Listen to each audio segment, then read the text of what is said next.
The broken ship and the strange rescue. When everything changed.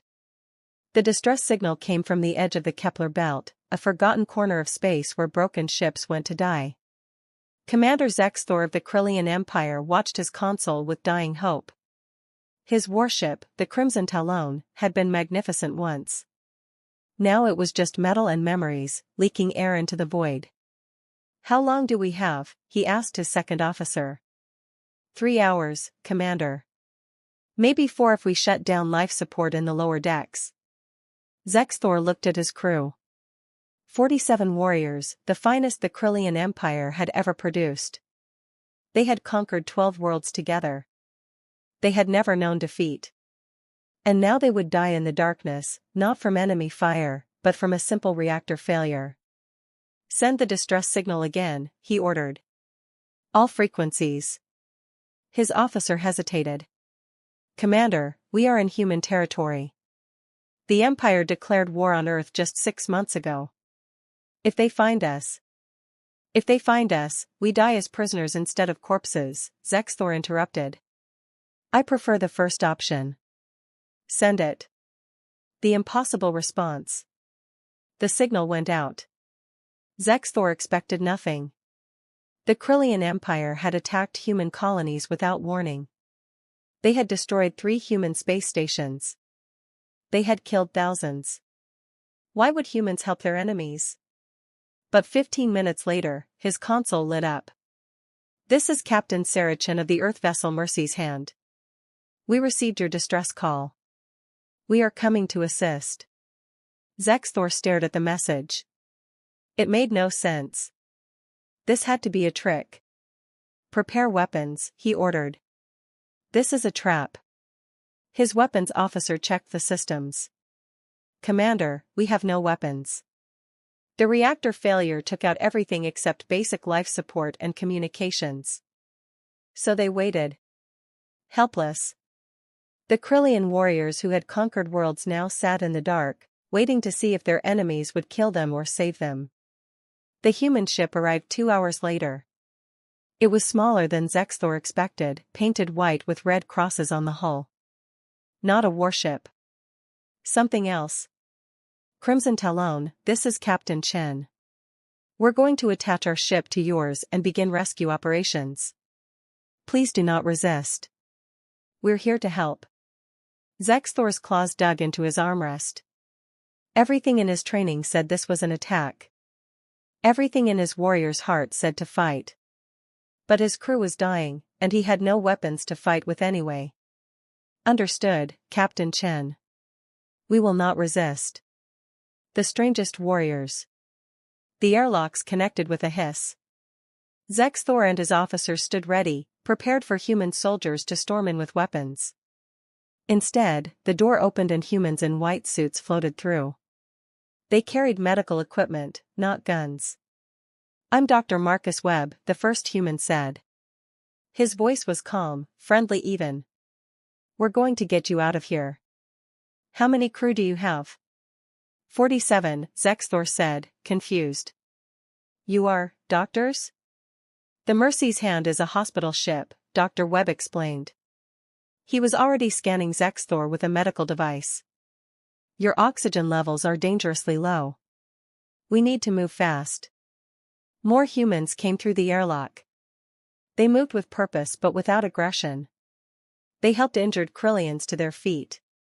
They administered oxygen. They worked with the efficiency of soldiers, but the gentleness of something Zexthor had never seen before. "Why?" he finally asked. "Why are you helping us?" "We are at war. We killed your people." Dr. Webb looked at him. His eyes were tired but kind. "Because you're hurt. Because you need help. That's reason enough." The evacuation took 3 hours. Every single Krillian warrior was transferred to the Mercy's Hand.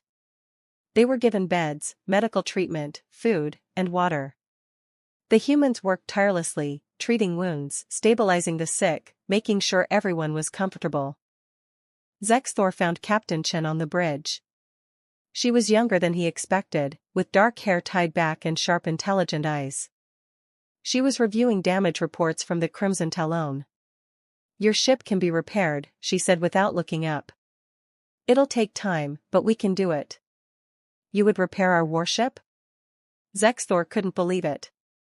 "So we can return to fight you again?" Now Chen looked at him. "That's your choice. We can't stop you. But we can help you survive. That's what we do." "I don't understand your species," Zexthor admitted. "Every race in the galaxy fights for survival. The strong dominate the weak. That is the law of the universe. But you help your enemies." "Why?" Chen smiled slightly.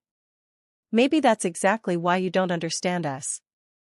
You see, Commander, humans learned something a long time ago. We almost destroyed ourselves once, back on Earth. We had weapons that could end all life on our planet. We came very close to using them." She stood and walked to the viewport, looking out at the stars. "But we didn't. We chose something different. We chose to believe that kindness is stronger than cruelty. That helping each other is better than hurting each other. Not because we're weak, we can fight when we have to. But because we learned that survival isn't just about being the strongest. It's about being the best version of ourselves." The medical miracle. Over the next week, something remarkable happened. The human medical team healed every injured Krillian. They fixed broken bones, cured infections, and treated wounds that Krillian medicine couldn't handle. They did all this while talking, joking, and treating their patients like people instead of enemies. Warrior Kexlan had lost an arm in the reactor explosion. The humans grew him a new one using something they called regenerative medicine. It took 3 days, and when it was finished, his new arm worked perfectly. "How is this possible?" he asked Dr. Webb. "We've been working on this technology for 20 years, the doctor explained. Lost limbs, damaged organs, we can fix most of it now. We believe everyone deserves to be whole. Even your enemies?" "Especially our enemies," Dr. Webb said. "Because maybe if we help them, they won't be our enemies anymore." The message home. Zexthor sent a report back to the Krillian Empire. He told them everything: the rescue, the medical treatment, the kindness. He expected his superiors to be angry, to call him weak for accepting enemy help. Instead, the response came from the Emperor himself. "Commander Zexthor, return home with your crew. The war with humanity is over." Just like that. Centuries of Krillian military tradition, ended by a single act of kindness. When Zexthor asked why, the Emperor's response was simple: "We cannot defeat a species that turns enemies into friends. We have been fighting the wrong way for all these years. Perhaps it is time we learned from the humans." The Crimson Talon was repaired exactly as Captain Chen promised. The humans even improved it, adding better safety systems so another reactor failure couldn't happen. On the day of departure, Zexthor stood with Captain Chen on the Mercy's hand. "I came here as your enemy," he said. "I leave as something else. I'm not sure what." "A friend, I hope," Chen replied. "That's all we ever wanted." Zexthor looked at this human who had saved his life and his crew without asking for anything in return. "My people have a saying, the strongest warrior is the one who never has to fight. I never understood it until now." "We have a similar saying," Chen told him. "The best victory is the one where nobody has to die." As the Crimson Talon departed, Zexthor watched the Mercy's hand grow smaller in the viewport. That small white ship with its red crosses had done something that entire fleets couldn't accomplish. It had ended a war not with weapons, but with compassion. And somehow, that was the most powerful thing Zexthor had ever witnessed. The Council learns a lesson. The emergency session. 3 months after the incident, the Galactic Security Council called an emergency session. 15 species sent their representatives to the massive space station that floated between the stars. They had all heard the story of the Crimson Talon. They all wanted to understand what it meant. Ambassador Tkal of the Vraxian Collective spoke first. His species had been fighting wars for 3,000 years. "This human behavior is dangerous," he declared. They saved their enemies. They made themselves vulnerable. This is not how civilizations survive. Representative Mothare of the Silicon Hives agreed. Her people were logical, practical, and utterly without mercy. Species that show weakness are destroyed. This is the fundamental law of galactic politics. The humans will learn this lesson soon enough. But Commander Zexthor was also present. The Krillian Empire had requested he speak, and the Council had agreed. I thought the same thing, Zexthor said, standing before the assembled representatives. When my crew was dying and the humans came to save us, I thought it was a trap. I thought they would capture us, interrogate us, use us as hostages. That's what any logical species would do. He looked around the chamber at the dozens of alien faces watching him. But they didn't. They healed us. They fed us. They repaired our warship. And then they let us go, even knowing we might attack them again. Exactly, Ambassador Tkal interrupted. Foolish behavior that will lead to their destruction. Will it? Zexthor challenged. Before that day, the Krillian Empire was ready to fight humans to the end.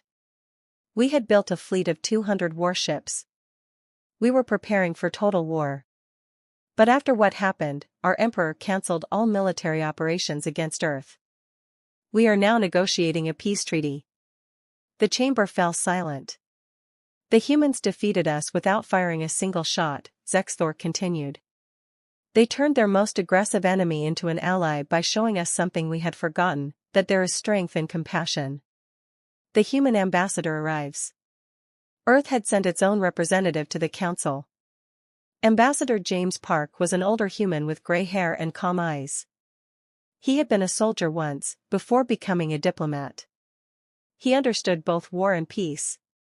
I've been listening to this debate, he said, and I think there's something you need to understand about humanity. We're not kind because we're weak. We're kind because we're strong enough to choose kindness. Representative Mothare made a clicking sound that meant skepticism in her species. Explain this contradiction. It's not a contradiction, Park replied. Look at our history. Humans have fought some of the bloodiest wars in our planet's history.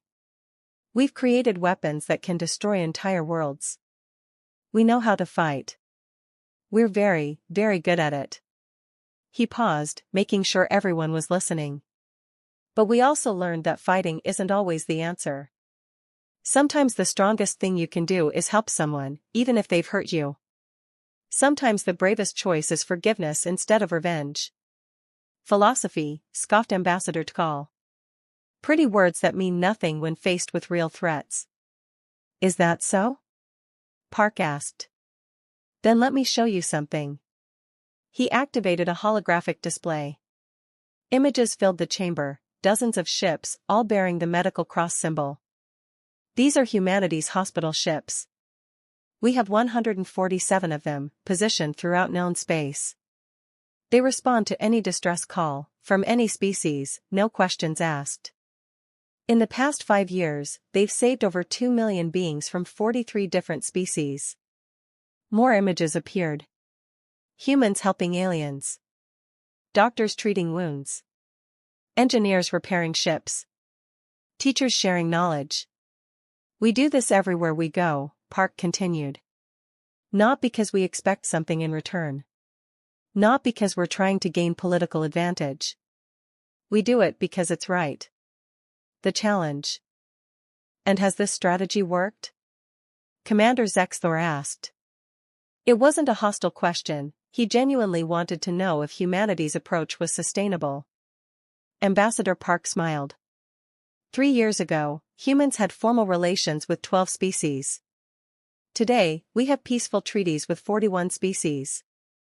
19 of those treaties started because we helped them in some way, medical aid, disaster relief, technical assistance. He looked directly at Ambassador Tkal. You asked if kindness can survive in a dangerous galaxy. I ask you, which is more powerful, fear or gratitude? Which creates more lasting alliances, threats, or friendship? Representative Mothare's mechanical voice filled the chamber. But what about true enemies? Species that want to destroy you no matter what.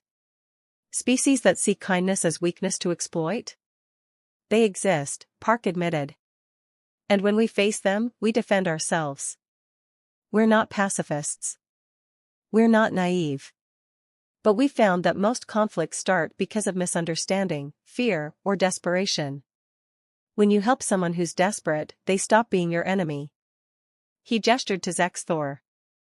The Krillians attacked us because they thought we were expanding into their territory.